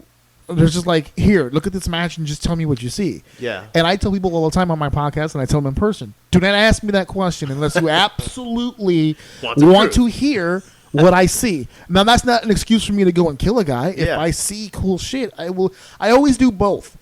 I'll give you the cool shit. I'll give you the bad shit. I'll never ever grab a video and go, God, you're the fucking shit. Unless there's literally nothing good in this video, and that's I will be thankful in saying that's never happened. But I mean, I've seen some wrestlers where I'm just like, don't even ask. Just go about your business. And I don't even want to hear it though, because they're like that. No, they don't want to hear. They don't really want to know. They just want you to fluff them. They want you to be like, oh man, even if it's vague. Oh, dude, good stuff. Good stuff. And that's all you got to say, and just walk off. Good stuff. They're like, yeah, good job out there, man. Like, I they used don't to really do that want too, though, but I stopped doing that now. Like, I didn't really get to watch the match, but I will watch it if you want me to. Yeah. Like that, like, because it doesn't do anybody like service, man. You're not doing anyone any favors. You're not like, yeah, you're gonna win brownie points for people, but the problem is with that is like, it just you're feeding an ego and you're feeding like somebody who doesn't know any better. So you to hurt them, yourself. You're not credible. Yeah, you're only hurting You're your not own credible. credibility. Right. In my opinion, so I'll watch a 30-minute video, and if the worst thing I see is your hand and foot was in the wrong place, I'm gonna tell them your hand and your foot was in the wrong place. Yeah. When you took that flat bump, your arms were all the way out here. What the hell are you doing? You're gonna get stepped on. Or when you took when you locked up and he took the head, what the fuck was your foot doing over here? That's why when he pushed off, you couldn't get here. And da. So it's like for you, like when we used to have our conversations, a lot of it wasn't really ever about like negative shit about, oh, you fucked this up, or you should have really seen this coming. Most of the time when we have a conversation, there's shit, we had an opportunity to do this and we missed it. Like like this bump happened and we didn't count on that, but fuck, I really should have capitalized and did this. Whereas like we always had conversations about how to make it better. Like we never really had situations where it's like, oh, that was the shit. You know? I think that's important too, because I mean, even now it's just one of those things where you kind of want to continue to do that. Like I'll ask. You know, it's hard because Azrael's normally the main event in ECWA, but he's a guy that I'll say, hey, man, can you see, like, what do you think? And, like, he's a guy that I count on. And, you know, like, you get to see a lot of wrestling. As an announcer, you see everything because you're out there for most of the shows. So you know, the whole show. You know, and yeah, you see exactly. way more than I'm going to see. But I think it's one of those things where, as far as when I got that confidence, man, I would say that would be in the last 2 years where I've started. You're really cooking now, basically. Yeah, is what you're because saying, I didn't have it, you know, and I wish. Am I talking out of school? Do you physically feel right now that you can get in there with basically anybody and just turn it up? Chase Owens at Super 8. I mean, a guy from New Japan. He's part of the Bullet Club. I don't think when they put that match together, and those guys can say I'm wrong, and that's fine. I mean, this is my mentality. Right. I don't think that in their mind they said that Mike's going to hang with a guy like that. Right. I don't know why, because I've hung up with plenty of because that's you dudes. kicking yourself in the ass again. Yeah. But I think it was one of those things where their only expectation was that you didn't make him look stupid. Yeah. That was what you thought. You were just like, as long as I don't go in there and fuck up, I win.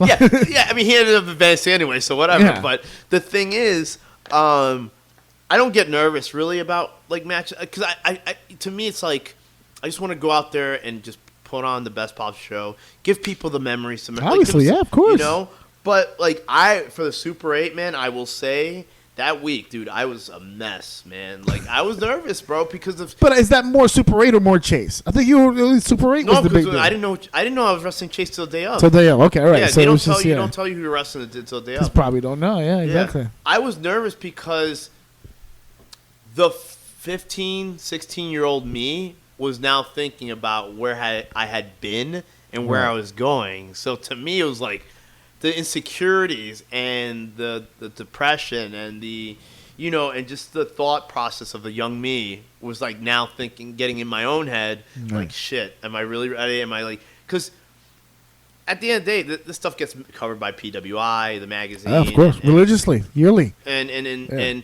you know, the expectations are high. Like, that's their top thing. That's their top show of the year. No matter what, like their anniversary show is a big show, but that is like what brought them to the dance. Was the Super 8. Super 8, yeah. So, you know, to me, I was like, I gotta be on all, you know, cylinders. I cannot afford to make anything look bad. And, you know, I'll say it, and I'm pretty sure some of the fans in the front row and the camera may have caught it, Richard Ruiz.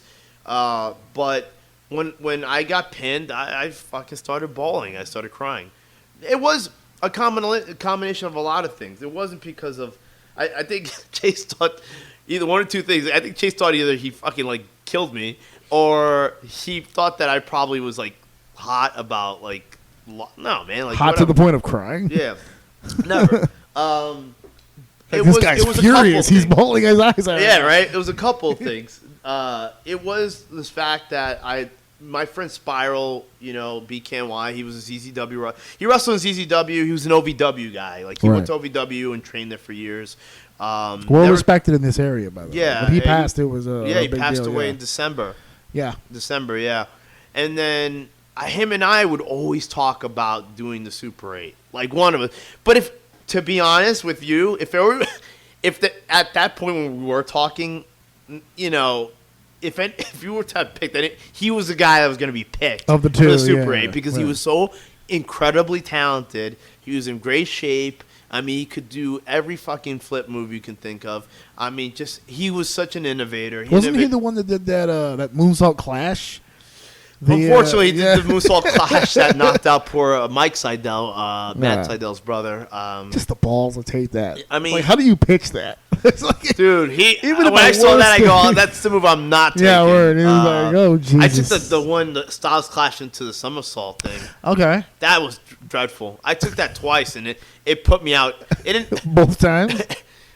Flash knocked me out one time, and the other time it gave me a concussion so bad that I had to sit out of training because I felt like I was going to throw up all over the place. Jesus Christ! But I mean, survived another one. That was my boy, man, and I loved him, and I know that we spoke about it. We used to speak about it so much about doing the Super 8, and every year I know he was sending stuff in because I didn't have the confidence to send my stuff in because I didn't think I was that good. So from the Kettner administration to the Tartaglia, I think he, after he went to ZZW, I think he stopped because I don't know, he was doing OVW. Then he got injured. Of course, he became a paraplegic, but he passed away in December. And then AJ's mom, I know we didn't want to get into it, but AJ's mom passed away only a few weeks ago. AJ, if you're listening, I was trying hard not to say. Yeah, no, I mean, but it led so because he saw me, he was there, he managed me, so he saw me like bawling. It was a combination of that and the fact that it was such a long journey for me that I had reached one of my goals in wrestling. You know what I mean? Like, absolutely, it wasn't through ass kissing. It wasn't through like politicking. It wasn't through name dropping. It wasn't putting shit on Twitter about like I know a lot of these clowns do now, where they're like, I should have a match at so and so. I should have a match at John Cena, the wish list, or at The Rock, or the wish list. Man, like my wish list is to go in there and wrestle everybody, whether you're good, bad, we're the best in the world, and just have the best possible like match. You know what I mean? Like I don't have a wish list. I'm not on anybody's wish list, or I'm not anybody's list. I don't lose a microsecond of sleep over it. Right. I do this because I love this wrestling business. I love, despite the fact that the fans might not necessarily like me all the time, I do it because I love to entertain the fans. I like to create the memories for them. But that for me was my memory. You know what I mean? That was the 17-year-old kid that never believed he was able to do anything, that doubted himself every day, that cried himself to sleep because he saw the guys that he came up with move up and he couldn't do it. That was my moment. Finally, yes, absolutely. Listen, I identify with that so fucking much because I had a similar situation. I had I've only had one, but it was an amazing situation. I had a match in Texas, and when that match was over, like for me to have been the kid here in New York, always wanting the dream to travel the road and hit the big show. Like, you've traveled around a lot, but the distance-wise, that was the farthest I've ever been. Texas. So, yeah, and it was in Texas. So it's a big wrestling town and all that stuff, and to have that match and then to win, so it was like, it was just a huge moment, and I had a little bit of a missed moment. I did, I'm not going to lie. People in the front row were kind of concerned at first, because they were just like, are you all right? And I'm just like, leave me alone, man. I need this. Just give me this one moment, okay? Because I'm about to get in the car and drive a very long way. So how long was that trip? It's a 27. If you go straight, it's 27 hours going there, and then it's 27 hours going back. So like the show's Saturday. So we're leaving Friday morning. We get there for the Saturday. We get there Saturday afternoon. Yeah. We do the show, and we're back in the car Saturday night, and we get in like late Sunday morning. I did. But I won. So yeah, I mean, It was an amazing opportunity. We did it with a few friends and just to be in Texas and around those people and exposed to a whole new audience and people. I mean, I did that show in 2013, and there's people downloading my episodes now from the people who met me that day. Wow! So like that awesome. Relationship always stayed. The flyer is still up there. As a matter of fact, right here on my wall. Just an amazing situation. So I identify with that completely 100%. I mean, for two people like us who go through all the bullshit and still care. Like that's still a huge fucking deal. But the second part, the first was the in-ring stuff. The second part, and you already hit on it toward the end, perfect segue, so thank you. You're a professional. You're a natural at this whole podcasting thing. But entertainment. Yeah, man. Entertainment. You're a pretty entertaining motherfucker when it comes to being inside that ring. You do the one thing that I praise people for all the time when I go to schools and I go to training because it's the one thing you can't teach, and that's the instinct for facials. Yeah. Facials, body language, taking the bump and not just staying in that T until he pins you and just the flopping around and the art of doing it without being a clown. Not like all loosey-goosey, but finding that gray area to put the move over, put the guy over. Facials during submission holds. I mean, the small knick-knacky stuff. You mentioned the props, the protein and the barbell coming to the ring, and they're not just attacking the front row, but trying to really piss off that third and fourth row, like right there. Like your attention to detail, your attention to detail when it comes to everything curtain to curtain is another thing of mine. That's my absolute favorite because it's the stuff you can't teach. I tell guys all the time before their matches. Please don't forget that there's an audience there. Because there's something that happens in people's brains. When they go from the curtain to the ring, they're on it. The gimmick's working. And then when the bell rings, it just goes away. They go into their choreography, and they're not worried about all the other shit. Yeah. And then the bell rings again, and the match is over, and all of a sudden they're a gimmick again. There's something to be said about going curtain to curtain. Every single second that you're out there, you're in that mode. So talk to me about that kind of preparation because you've evolved over time. Your gimmick has changed a little bit each time, and for each time that you evolve, you never manage to lose track of all that extra stuff. So talk to me about that preparation. Here's the thing, and that's why I can be appreciative of when you promoters like yourself. When you used to promote, I don't want to don't get that shit started because I'll get emails like a motherfucker. Yeah, I'm not promoting anymore. I'll talk to you about that later. Yeah, I'm not promoting anymore. I'm just talking about. When you did promote, I think the people who have promoted me, that's the one thing I didn't want to change because to me as a fan, I like the guy who's in my face. I like the guy who's vocal. They like the vocality. But to me, it was I used to watch it. I used to watch a lot of the older Ring of Honor stuff, and those dudes were doing all this crazy shit. But nobody, the crowd would be shitting on some of these guys. Yeah. It happened a lot at ZZW too. Some of the best tournaments where the crowd was and I'm why is nobody fighting back? Dude, hold up for a second. I gotta rip this guy apart real quick. Yeah. Not the entire match. Just get your point across and go back at to me, it's one of those things where there's so much now that gets put into the matches that sometimes the guys lose track of it. You know, absolutely, yes. I never want to lose that. It pisses me off so much. Yes, because I think that's what set me apart. I think that's what promoters are starting to see is that this guy can wrestle in the ring and he's reliable and he can put on a match with these guys, whatever whether they're good, bad, or indifferent. But he also can entertain. But that's what you have. You have to. You can wrestling has evolved now where you can no longer be just the best. Dude, look at the WWE roster. Look at New Japan's roster. Look at Ring of if you look at all these guys, there's so much talent in all of that in all those different organizations that you calling yourself the best wrestler doesn't really mean much anymore. There are a lot of amazing wrestlers out there. There are a lot of legitimate wrestlers out there. Yeah, the physical talent right now is some of the best we've ever had, ever. Yeah, going up, man. For every guy that says they're a great wrestler, there's a Matt Riddle. There's there's. I mean, not that he's part WWE, part indie. I would say a guy like Pete Dunne. He's a European champion. UK. Sorry, UK champion. Please don't get us bombed over here. Oh, no. Reckless speech. But you have so much talent out there that you have to be that combination now. You got to be the entertainer that can go out there. And I think the promoters that don't get me or don't get what I do, and even some of the fans, they see the barbell, they see like, oh my god, they see the picture, and they're like, oh, this is like, it's a comedy act, and you know, wrestling needs to be serious. No, believe me, motherfucker. When I get in the ring, Yeah, it will be. it's on.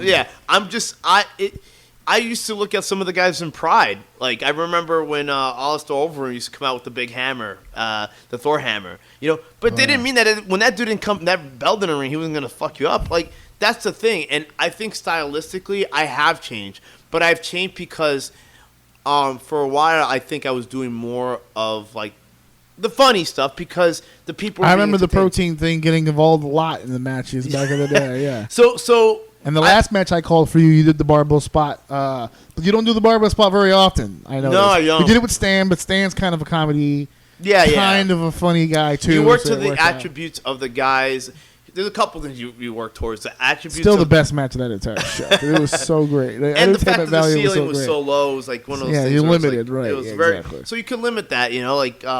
But you know, to me, is like you the hook is the character, you know. Right. But when you see what I can do in the ring, it's a totally different thing, and I appreciate that you. And I'm starting to see that because it took you long enough, fucker. I've been saying it for good fucking Lord, years. Man. Jesus Christ, I hate friends like you. I really do. Yeah. I have never in my life had a confidence issue. Every time I think that's why I get chosen to do that particular job all the time, whether it be commentary or more importantly ring announcing, because for ring announcing you're out there the whole fucking show. Yes. And shit's going on in the back and things are changing. And even though there's shit that changes when you're already in the ring announcing. You'll announce a match and they'll be like, no, wait, and they'll send the guy out. All right, we have to do the tag match next. So, is that the most botched spot, you think? The music. I feel like the music is the most botched spot in all of wrestling. Well, here's the funny part about that. If you have a ring announcer in the ring who's easily rattled, it becomes bigger than it really should be. Yeah. Because in all fairness, the music thing is very difficult to do. I've done it. My wife has done it. The music it has to be on point. It has to be on key. Yeah. You're doing one song and then the next guy's song, and then you have to cue the winner song, and then if there's a run-in, you have to play that. It gets very convoluted, so I can understand that. Sometimes I think ring announcers don't help the cause because then they'll either just sit there literally in dead silence for the next 10 minutes. You can see in their face. You can see it in their face there. And then, like, the worst thing you can do is, like, the fans turn. And they're like, oh, boo. And then the ring announcer's like, yeah, what the fuck? Like, he gets on board with the shitting of the music guy. You're like, what the fuck?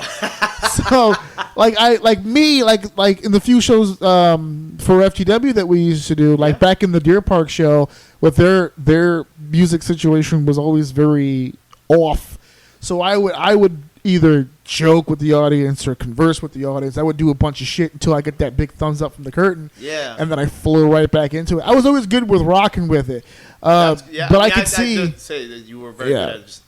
But again, I'm awesome at everything. That's why it's like, I've never. You know what's funny? Funny story. I can go to a fucking show right now, and I would rock the shit out of it. I never get nervous like that. Yeah. You know, the only time I've ever been nervous at a wrestling show ever in my entire life, I wasn't even working it.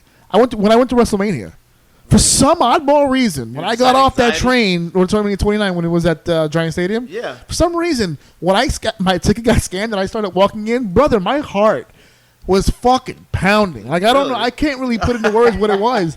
I got into my seat. I got into my seat, and we're talking, we're doing the whole deal, and they count you down after, because the pre-show keeps time on the bottom screen. And as you get closer, like the pre-show's wrapping up, but in the building, we don't cut away. We're in the building, so the countdown doesn't go anywhere. So like it got down to like the last 30 seconds, and I'm not gonna lie, I started fucking hyperventilating. I'm like, this is real, bro. Because I don't know. I guess because at that point I had already been doing shows, and I always get hyped for the shows. The closer, as soon as the promoter goes, all right, start the show, like get out there, I'm like, I'm ready to go. So like 80,000 people around me. I'm like, oh shit! Like I wasn't doing anything, but it was like the one time at a wrestling show I legitimately just looked and went, "Give me that beer for a second. I'm freaking out over here." I needed a timeout. I said, "Oh, give me the Iggy. I'll come back around second match here and I'll figure this shit out." We're coming close to the end here. There's one more topic I wanted to hit with you before we go, and it was talk to me about the Colossus situation. So yeah. you're doing the colossal Mike Law deal, little guy, big gimmick type of deal, Yeah. and you were channeling your inner nerd one day. Yeah. And you got some gear made, and you were doing the whole Colossus deal. You were dressed So- very similar. Is that what it was? It Okay, was too so- similar. It was exact. How did this work? I don't know the legalities of it. Were you cease and desisted here? I was just told I couldn't wear that gear. So what happened was, Evolve and Tier 1 at the time, Okay. Dennis Long, they ran a show it was a Tier 1 was the opening show for Evolve on WWN. I think it was a pay-per-view, whatever. And I don't think Dennis was a fan, because Dennis, and people shit on Dennis, and rightfully so. I mean, he can be a total goof, but he did see what guys like you saw and what other promoters either see or don't see in me. I will say that about Dennis, and it's weird because I would never have thought that he would have gotten it, but he got my whole he got why people think I'm as good as I am, thankfully. So he put me in a scramble match with Gran Akuma. I think Just Neff was in it. I want to say Black Baron. Fuck, who are the other two guys? Those two other guys. Now here comes the heat. Yeah, You've been so good at avoiding it up until this point. Dude, I mean, I got kicked. In all fairness, I got legit stomped, fucking Yakuza kicked out of my boots by Darius Carter this last Saturday. I did pay him back, so we're nice and even. Receipt City. There you go. Yeah. So, shit. I want to say it was one of the guys from. Moving on. What happened in the match? Whatever. I mean, I apologize, guys. You can tweet out the other two guys when you forget it. when you remember. Nutrius X, yes. It was Nutrius. Oh, that's why you couldn't remember. Okay. No, I like Nutrius. I'm fucking with him. He's cool. I'm cool with Angel. Yeah. So it was Nutrius X, me, Black Baron, etc., etc. So Right. we're in that match, and Gran Akuma, and they're all dressed up in their gear. I come out and I have. I was like, okay, this is going to be cool. They're going to get it because they're wrestling fans. Most wrestling fans, have seen a comic book in their fucking life. Yeah, of course. And Ethan Page got it. He's like, cool shit, man. Name dropping people, yeah. That's me now. That's my old friend, Ethan Page. Yeah, my good old friend, Ethan Page. We, I once, shared the same oxygen as Leo Rush. So I I'm guess surprised. we're best friends. You said to stream Oxygen?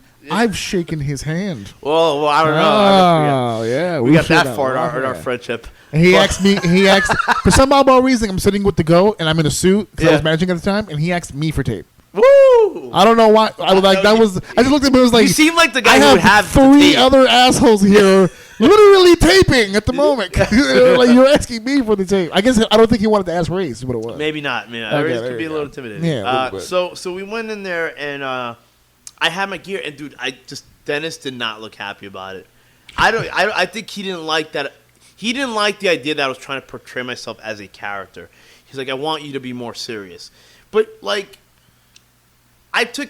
will say that even though I did have a really, and I felt, and a lot of people put me over, a fantastic performance that night. I think that the cartoony gimmick of me Right. coming out with, I think that hampered it. I definitely think it did because the gear didn't look good on me. It just wasn't the size of it. It wasn't that good on me. It was funny because for 2KW, when I had you booked in 2KW, I specifically asked. And I didn't bring For it. no, but you had told me a little bit of this in Yes, your yes. explanation, and so you were like, "Oh, I'm gearing away from it because of this."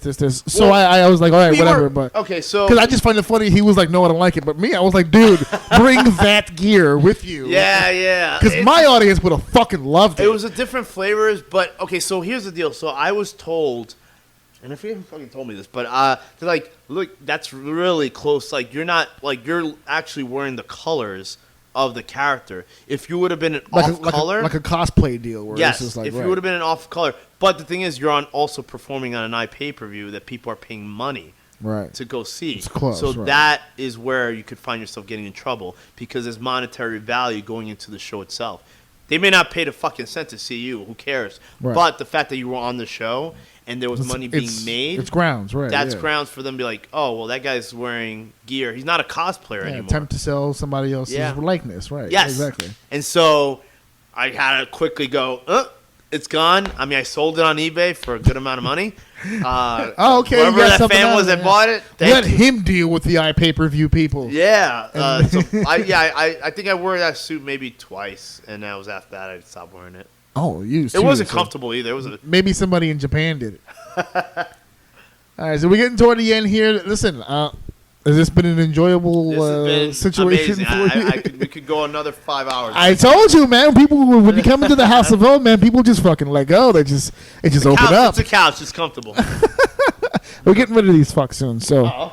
I literally had these guys for like 8 years. Okay. Yeah, and I've had some pretty large wrestlers sleeping on that shit. This shit's beaten up. Who's the biggest person you've had sleep on this thing? Ray's probably. No, he's never slept over my house. What? I had an old wrestler buddy of mine. His name was Josh. He's 320. Wow. And when we came back, he slept. It was a drinking night, you know, Yeah. and he was on the couch. He's out. Didn't move around a whole lot. I think it was just the sheer size. Yeah. That's a pullout. So what happened was he was laying out it, and the springs and everything, and the thing it dented in, and we couldn't get the fucking pullout out. That's got to be like with that pull out. That's got to be a weight. So we had a warranty on it, so the guy had to come and literally change the whole thing out, and it was a Really? whole deal. Sprayed Yeah. that? So ever since then, it was been like a weight limit on sleepovers. We have a weight limit on sleepovers. Yeah, now you No gotta more sleep than on the floor. 250. No more. If I gain too much weight, I can't sleep on the couch. Yeah, fair enough. I gotta go. At break- least it's a rule for everybody. It's not yeah, just the exactly. guy. It's myself included, because I'm not paying. Because we only got a warranty for one shot, so I'm not doing it again. Got it. So that, and plus we've had it for so long, I don't even think the warranty even fucking exists.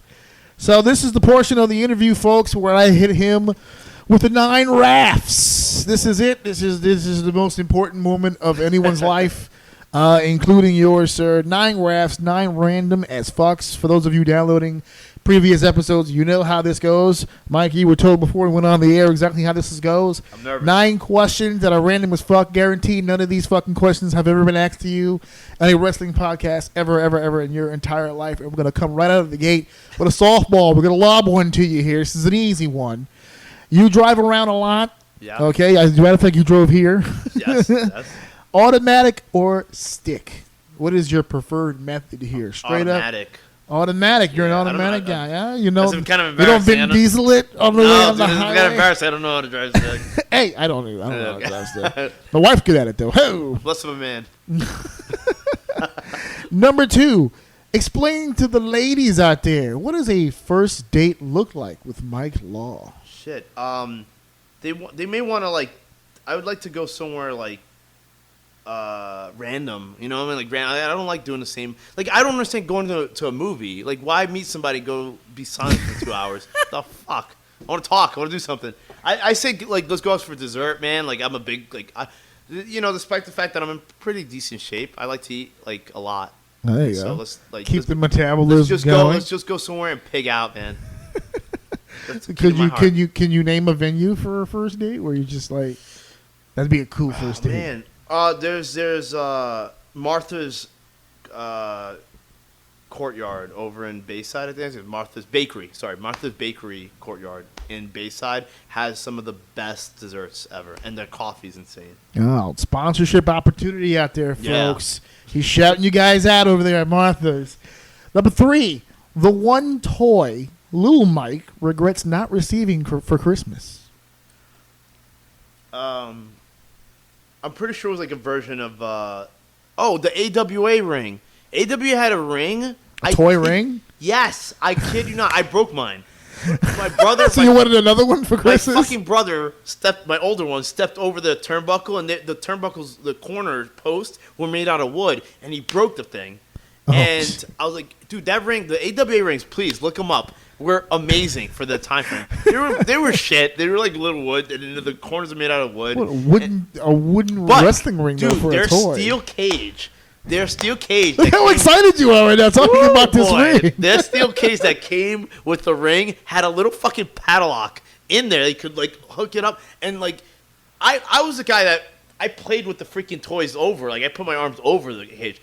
They had the little sticks where you could attach them to Yeah. the back of the toys, and then play with the figures in the cage. No, fuck that. That takes the fun from me. I was washing dishes. I would put my hands over the cage and I would play with the toys manually with the action figures. Jesus Christ! Suplex off the top of the cage. Hell yeah! Well, I wasn't at that point yet. Oh, okay. Yeah. I was booking you weren't super working bucks. spots yet. Yeah. You were just, No, dude. It was all Greco-Roman. Yeah. It was Greco-Roman and it was punch kick. I didn't know what any of that Jesus shit Christ.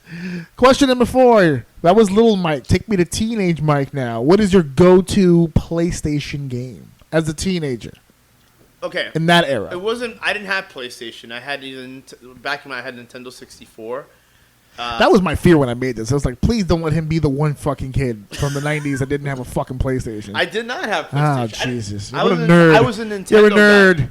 I was a Nintendo guy. And look at Okay. Jake George is on TV. Oh, Jesus. Anyway, That's a so- dope show, though, by the way. I would say Super Smash Brothers or Street Fighter or Mortal Kombat 2. Specific. Okay, 2 was good. 2 was one 2 of the... is awesome. I think it was probably the one of the up until the last couple versions. That's probably my favorite one. Oh, okay. All right, so question number 5. This one's a little bit more difficult to answer because it's a little vague. Number 5. If you had to relocate and you are allowed to pick where, but nowhere in the U.S., where would you move to? Guatemala. I lived Why there the for 3 months. fuck would you I live lived there in- for 3 months. Really? Yes. Guatemala. During my time away from wrestling, I in 2012 Lived? You I lived in Guatemala? Yeah, long story. Messy, fucking messy, guys. You guys don't know about It, me. it wasn't a woman, was it? Fuck. Oh, Okay, so Jesus moving on. Christ. Well, that brings us to number 6. What year did you lose your virginity? Oh my god. And hopefully it wasn't in Guatemala. No, it was not. Thankfully. Because no offense to the lady. actually, the virginity thing would have made sense for Guatemala because it's like he wants it that bad. No, He just dude, I was wants going to- through some times, brother. Hard times. So what? I was going through hard times when I lived in Guatemala. What year did you lose your virginity? Can you pinpoint exactly what year? It's gonna make me sound like an even bigger dude, but I don't give a fuck. I'm old enough now. I was like 23 or 24. Yeah. 23 and 24. Dude, Okay. I was playing with my wrestling. You're figures. such a prude. Hell yeah. That sentence started off with, "Yo, I was playing with," and I thought you were gonna go. No. I thought you were gonna zig my and you figures, my zagged. action Yeah, figures. I was okay. playing with wrestling toys. I had like 16. Those were the true loves of his life. Yeah, comic books. Dude, you were reading comic books. You didn't see Rogue and go, "I gotta get me one of those." It never dawned on me, man. I was like, I matured so late in life. Yeah, I'm saying you're just now getting your confidence, brother. Yeah. Number 7. This one's gonna hurt. Oh boy. Britney Spears, Christina Aguilera, Jessica Simpson. Fuck, marry, kill. I'll say. Dude, I was thinking. You know what's so weird? I was thinking about Jessica Simpson like this afternoon. So And his then- answer is fuck for Jessica Simpson. Oh, because Nick Lachey's song, Nick Lachey song came on. The one when he got dumped by her when she fucked Johnny Knoxville. Okay, right, yeah. Yes. So I was like, whatever happened to Jessica Simpson? Jesus Gosh, she was Christ. gorgeous. She was gorgeous. Yeah, I guess I would say. I guess I should preface this by saying all in their prime because to yeah, say yeah, it now yeah. would be Now it's kind of weird. I don't know. it'd be kill all of them. I mean, at this fuck. point. I mean, who am I, right? You're a I normal would red-blooded say- American is who you shit, are. That's a tough one. I mean, Brittany, I guess she's kind of psychotic. I guess you could kill It was her. funny because when I came up with this question, my wife and I came up with this in Yeah. the car, and we were going over it, and no matter which way I went, for some reason I kept killing Brittany. I don't know why. Yeah. I just feel like it's either one way or the other. You're either gonna kill her, or she's gonna kill you. Because I'm So, assuming you gotta fuck Jessica. yes. But then you want it to continue. Fuck no. Why? I mean- I was gonna say marry Jessica. I mean, the only person you're not continuing with is with whoever you're deciding to kill. So who are you killing? Oh, yeah, Brittany then. I guess. So then you're marrying Christina? No, you're fucking Christina. So then you're marrying Jessica? Oh, there's Yeah. your continuous. Okay, Yeah, so you're so it's marrying. continuous. Okay. Come you on, just man. want to smash I'm her. thinking long term here. Yeah. Daddy. Well, you're mature now, I can see, because now you're like, yeah, now I want Yeah. continuous fucking. Now that I have fucked, I've seen, Relationships. now that I've seen the promised land, I don't want to leave. Fuck it. Jesus. Guatemala. Oh boy. So here we go. Number 8, the one WWE superstar, current. You have to pick one current WWE superstar you would love to sit down and get advice from. Who's that one person you'd love to have a one-on-one with and just pick their fucking brain? Current roster member. Current. I mean, I mean, if they're on TV, like a Currently active, yeah. I mean, I'm sure you're not running over to Primo Cologne asking any fucking questions, but yeah. He followed me. I think Epico, him or one of them followed me on Instagram. Well, then I take it back then. If they're going to support the law, yeah. Yeah, really. Nah, I followed him back. Follow for a follow. Follow for yeah. Primo will get a follow for a follow. Yeah, Random ass Eric from Idaho. I don't know if I'm going to be following you. Yeah, you know what? For safety issues, sir. For safety issues, I can't follow you yeah, back. just I don't want to get sued. Shit, man. There's so many guys. I mean, I would want to go like a main event guy, just like an AJ Styles, man, because like that's where like AJ, because one, he's been there and done that 10 times. Like he's been one of the most consistent performers in the industry in the last 15 years, man. Like this, from the time that he got into TNA to like New Japan to now, like he's the guy just does not miss a step. You want to talk about evolution? Jesus Christ! You know, I got laughed at. I think it was 2007. I think it was 2007. I was doing an interview in 2007, and I remember I was asked, it was like who are your top 5 all-time favorite guys? And at number 5, I had AJ Styles, and they were like, "What are you fucking crazy?" Like AJ Styles, like because the other guys were like Mick and Ric Flair, and you put AJ in that group. I was like, yeah, and that was in 07. Yeah. So the guy who asked me that question, he came for last year's WrestleMania, because I have a party every year, except for next year because it's going to be here. So, but last year he came to my house for the party, and last year was Shane and AJ Styles. Yes, that was fun. So we're sitting, and they opened the show. So we're sitting in my living room, and that's the match that opens. And I look over to him and I said, "Do you feel any different about laughing about me now?" Yeah, like, 'cause right? it's. I mean, he goes, "No, yeah, you were completely right. Like, somehow you knew before I even had an idea in my head. Like, you took that one TNA guy, he's like, yeah, he's great." And I went, "Sure he is." And then all this time later, and they're like, yeah. I will say that he's pretty based on fucking his good. style, like, it's a miracle. Because Come closer to stylistically... the- sorry, I'm actually relaxing now. I said stylistically... for Styles, the fact that he's still able to do what he does is like a huge accomplishment. You know what I mean? I hope I'm moving around like that in my 40s. Fuck, man. Yeah, dude. Last question, and this one will definitely get you heat if you get it wrong. Oh boy. Number 9, is Die Hard a Christmas movie? There it is. That look right there, folks. He hissed. He closed his eyes in frustration. He's now scratching his perfectly gelled hair, trying to decipher what the right answer is. This hair has been like this for the last 3 days with sleep, folks. Oh, there you go. Bam. That's how much. That's how much product is in there. Yeah. It may have well. His be pillow fake. has crystallized by now. There's not. He can break a car window with his pillow right now. Yeah, really. Answer the damn question. Hard truth here. Is Die Hard a Christmas movie? There's one right answer and there's one wrong answer. But I feel it's going to create... This is...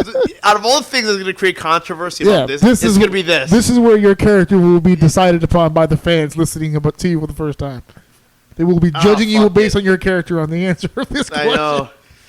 I'm going to say yes. I'm going to say yes. It's the only answer to have. Yeah, yes. For Christ's sake. This is a Christmas sweating. film. I'm actually sweating. Yeah, I know. And it's not just because my air perspiring. conditioner has been put in yet. I'm afraid to put in my air conditioner because even though it's 80 degrees right now, we can have a nor'easter like tomorrow. Yeah, exactly. So I don't care. So yeah, there you go. He said yes on the hard question here. Those are the 9 rafts, Mr. Law. Thank you so much for fucking being here. Now, when I put this video out, I'm going to be advertising all of your social media stuff. But is there anything in particular you want to plug? Any upcoming shows? Anything you want to put out there for people to get to follow you and pay attention to you because they should be? Just follow it, man. I mean, like I said, all my information. I'm not a mute when it comes to promoting my shows that I'm gonna be on. You know, like I said, I'm looking to go back to IWA Mid South, make some noise over there and surrounding areas. ECWA this coming month. I'll be main eventing because I am the main event. There you go. Against the Boogeyman, which I'm like already thinking like, what's that gonna be like? Worms. Worms. That's all what right. it's going to be like. And I can Atlantic answer City. that for you right now. Worms. I think Capital. We have Capital coming up with our good friend Matt Ryan Shapiro in Connecticut. But yeah, you can follow me on at Colossal Mike. Colossal Mike Law on Instagram, on Facebook. I mean, I've already met my French friends limit on Facebook. So What a shitty gimmick. yeah, My friends and yeah. Oh, and buy my merch, man. Like my new shirt. Buy my merch. Yeah, I bought his merch. Yes, thank you. And these shirts are the most comfortable shirts. I'm not even lying because they're mine, but like I made sure that they made these like just you can sleep in them, you can go to the gym with them, you can do it, you can have sex with them if you want, You could. and your girlfriend will be looking at like my. I haven't face. fucked with your shirt on, but I've slept in it. And, It's currently in the laundry bag. It needs to be re-upped over here. I wore it. I wore it because the shirt that I bought is you in the muscle Yeah. pose. So I thought it'd be a cool gym shirt. All right. So I wore it to my track and field class. Right. And I was like, yeah, this is gonna be awesome. And everyone's looking at the shirt and they're like, they thought I was wearing a shirt with me on it. They were like, is that supposed to be like a cartoon caricature? Because I'm fat, right? So they're like, is that like supposed to be like some sort of irony that you have like this muscle guy? It's like, no, my friend has muscles, and he made this shirt, and there was no way to explain the shirt without sounding gay. No, There was no way because No, the setting is not right. So if you guys out there, if you're gonna rock the shirt at the gym, just know that it's coming. Rock it with pride. Yeah. But just know that you have to have the defense just in case. Well, you know, it's like the new ones is like my barbell is bigger than yours. Like There you go. See, people there can you get go. that, you know. Like, Yeah, I mean, it's it is. understandable. If you see my barbell, it's huge. It's a huge barbell. and then, He's about to go shake it around the Isle of Manhattan right now. And then we have, you know, my I would say Mr. Sparkles inspired shirt, which people got, thankfully. This is a 3/4 baseball sleeve one, which comes in pink, turquoise. I love the turquoise one, and gray sleeve. All available at Colossal Mike Law. .bigcartel.com. There you go. I will have all of that available in the description below for all of you guys if you don't want to actually take the time to go ahead and search. I did all the work for you. You should have clickable links to all my videos down here in the description level. Once again, Mr. Law, Mikey, my boy, thank you for coming out here. I know you've got shit to do. I've held you too long as it is. Yeah. So this is episode 33, interview with Mike Law. Thank you for downloading. Thank you for sharing. Thank you for liking. And thank you for enjoying. Have a good night. At my house. Listen to my daddy so. Or see me in the mine.